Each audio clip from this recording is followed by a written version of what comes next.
جناب پالوس رسول کا دوسرا خط اس کا تیسرا باب اور اس کی 15ویں آیت میں لکھا ہے، اور تو بچپن سے ان پاک نوشتوں سے واقف ہے جو تجھے مسیح یسوع پر ایمان لانے سے نجات حاصل کرنے کے لیے تنہائی بخش سکتے ہیں۔ ہر ایک صحیفہ جو خدا کے الہام سے ہے تعلیم اور الزام اور اصلاح اور راست بازی میں تربیت کرنے کے لیے فائدہ مند ہے، تاکہ مرد خدا کامل بنے اور ہر ایک نیک کام کے لیے بالکل تیار ہو جائے۔ اصلاح اگر ہم دیکھیں تو یہاں پر یہ خط جو ہے پالوس رسول کا خط ہے، اور پالوس رسول کس کو نصیحت کر رہا ہے، کس کی اصلاح کر رہا ہے؟ تیموتھیوس کی۔ تیموتھیوس اس کا شاگرد ہے، اس کا فرزند ہے، اور اس نے روحانی طور پر اس نے محنت کی ہے۔ اب وہ اس کو کھیت میں بھیجتا ہے خدمت کے لیے اور کہتا ہے کہ جا کر تو خداوند یسوع کے لیے کام کر۔ اب وہ اس کو یاد دلاتا ہے کہ جو تم نے بچپن سے ان پاک نوشتوں سے، ان پاک صحائف سے یا قریب سے تعلیم حاصل کی ہے، اس کو یاد رکھ۔ اب اگر دیکھا جائے تو تیموتھیوس جو ہے وہ ایک ایسے خاندان کا فرزند تھا جس کا باپ یونانی تھا اور اس کی ماں جو تھی وہ یہودی تھی۔ اس کا ذکر ہمیں تیموتھیوس کے دوسرے خط کے پہلے باب کی 5ویں آیت میں ملتا ہے، اور مجھے تیرا وہ بے ریا ایمان یاد دلایا گیا ہے جو پہلے تیری نانی لوئس اور تیری ماں یونی کے رکھتی تھی، اور مجھے یقین ہے کہ تو بھی رکھتا ہے۔ اسی سبب سے میں تجھے یاد دلاتا ہوں کہ تو خدا کی اس نعمت کو چمکا دے جو میرے ہاتھ رکھنے کے باعث تجھے حاصل ہوتی ہے۔ اب یہاں پر جو خاص بات سیکھنے والی ہے وہ یہ ہے کہ تیموتھیوس کی تربیت کس نے کی ہے؟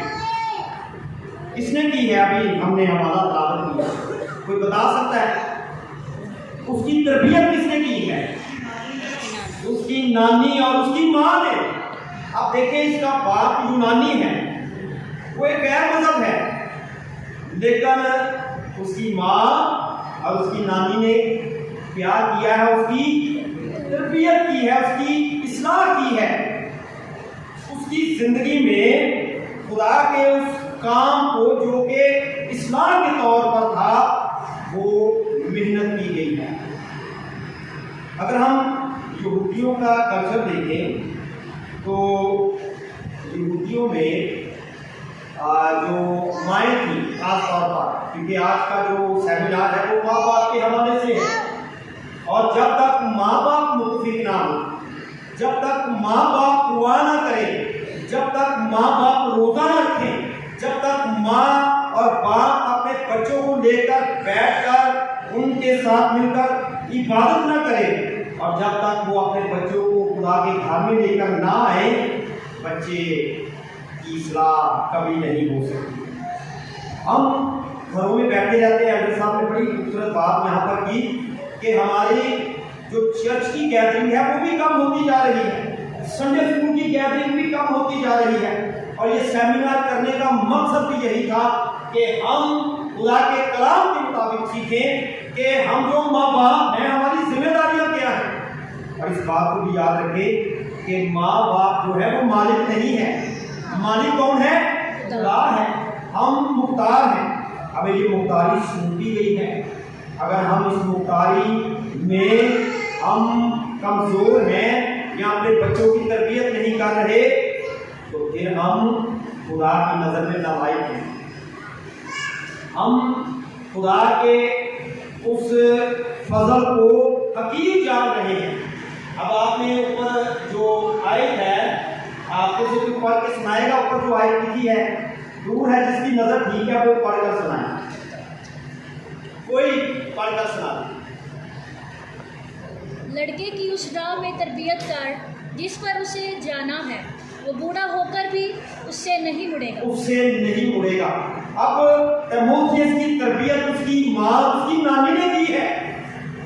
اب دیکھیں وہ عمر کے اس حصے میں ہے کہ جب وہ نوجوان ہے اور اس کے سامنے بہت ساری خواہشات ہیں, اس کے سامنے ایک دنیا ہے, ایک معاشرہ ہے, اس میں بہت ساری خواہشات ہیں, لیکن پالوسس مجھ سے کہتا ہے کہ تو اس تعلیم کو یاد رکھ بچپن میں جو اس نے اپنی ماں سے اپنی نانی سے سیکھی ہیں, اور وہ ان کو بھولا نہیں.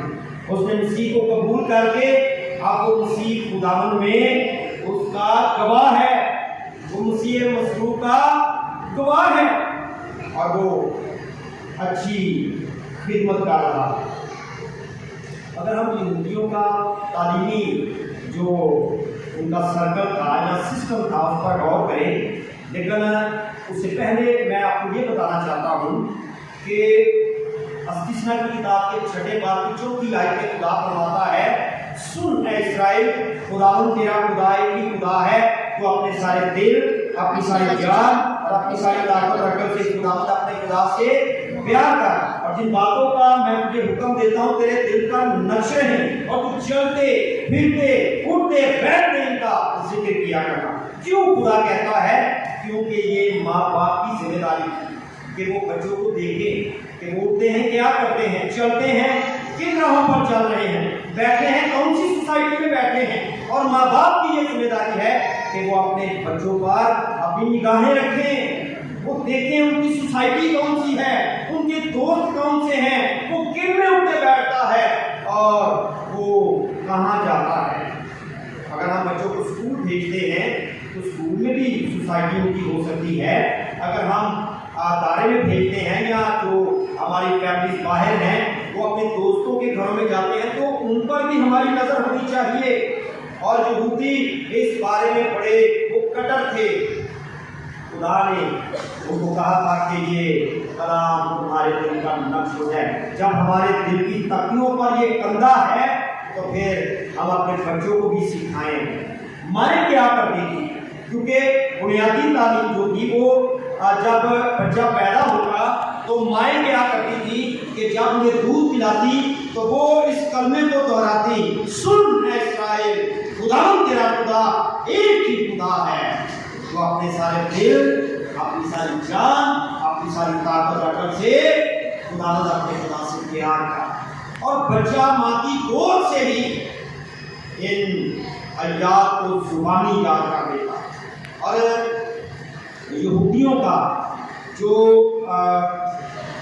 تعلیمی جو معیار تھا وہ 3 درجات پر تھا. سب سے پہلا جو درجہ تھا اسے ہم کہتے ہیں کہ وہ درجہ بڑا اہم تھا, جس میں وہ 5 سے 10 سال کی عمر میں وہ مختلف عبادت خانوں میں جاتا اور ان کے قریب جو عبادت خانے ہوتے وہاں پر جاتے اور بچے وہاں پر تعلیم حاصل کرتے, اور جو ربی ہوتے تھے ان کو زبانی شریعت کی کتاب زبانی یاد کرواتے. اور ہم دیکھتے ہیں کہ ان عبادت خانوں کو معبد بھی کہا جاتا تھا کہ وہ جس طرح ہمارا یہ چرچ قریب ہے, کلیسیا کے بچے یہاں پر آتے ہیں, ایسے وہ اپنے بچوں کو 5 سال سے 10 سال کی عمر میں وہ ہیکل میں یا مختلف عبادات میں وہ بھیجتے تھے. پہلا جو ان کا تعلیمی جو سسٹم تھا اس کا نام بیت سفر تھا. اس سے مراد ہے کہ ایلیمنٹری تعلیم جو تھی, پرائمری حصہ جو تھا وہ 5 سے 10 سال کی عمر میں شروع ہوتا, اور بچے اس ایلیمنٹری سیشن میں یا پرائمری حصے میں وہ شریعت کو زبانی یاد کر لیتے. پھر اس میں بچوں کو سکھایا جاتا تھا کہ وہ نہ صرف شریعت کو زبانی یاد کرے بلکہ انفرادی طور پر, خاندانی طور پر, معاشرتی طور پر, اقتصادی طور پر اور قومی سطح پر وہ خدا کے کلام کو اتنا سیکھ لیں کہ جس معاشرے میں یا جس سوسائٹی میں بیٹھے ہیں ان کو کلام زبانی یاد ہو, وہ لوگوں کو بتا سکیں کہ ہمارے دل کی تپیوں پر خدا کا کلام لکھا ہوا ہے. یہ ان کی شناخت تھی بچوں کی کہ جب وہ کسی کو چیک کرتے کہ یہ شریعت کے فرزند ہیں تو وہ ان سے پوچھتے کہ تم کون سے سال میں ہو. تو وہ جب ان کی ایج 5 سے 10 سال ہوتی تو اس کے درمیان میں وہ پرائمری حصے کا ایلیمنٹری حصے کا وہ حصہ بن کر وہ شریعت کو سیکھتے تھے. جب ہم دوسرا ان کا جو درجہ تھا وہ تالمود تھا.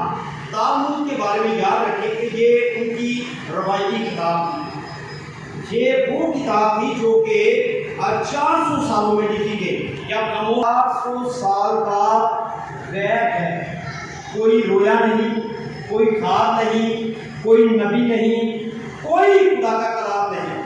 تو اس دوران یہ تالمود لکھا گیا اور اسے سیکنڈری ایجوکیشن کہا جاتا تھا کہ یہ وہ حصہ ہے جب بچہ 10 سے وہ تقریباً 15 سال کی عمر میں وہ تالمود کو سیکھتا تھا, ان روایتوں کو سیکھتا تھا. کیونکہ خدا یسوع بھی اکثر روایتوں کا ذکر کرتے تھے تو یہ وہ روایتیں ہیں جو وہ زبانی سیکھتے تھے. اب اس میں کیا تھا کہ ان کو سکھایا جاتا تھا کہ سوال جواب کیسے کرنے ہیں. ان کو سکھایا جاتا تھا کہ وہ بحث و مباحثہ کیسے کریں. ان کو سکھایا جاتا تھا کہ وہ تفسیر کیسے کریں. اور آخری حصہ جو تھا وہ مدراج تھا. یہ بھی ان کا ایک تالمود کی طرح ایک ایسی کتاب تھی جس سے وہ سیکھتے تھے, بچوں کو سکھاتے تھے.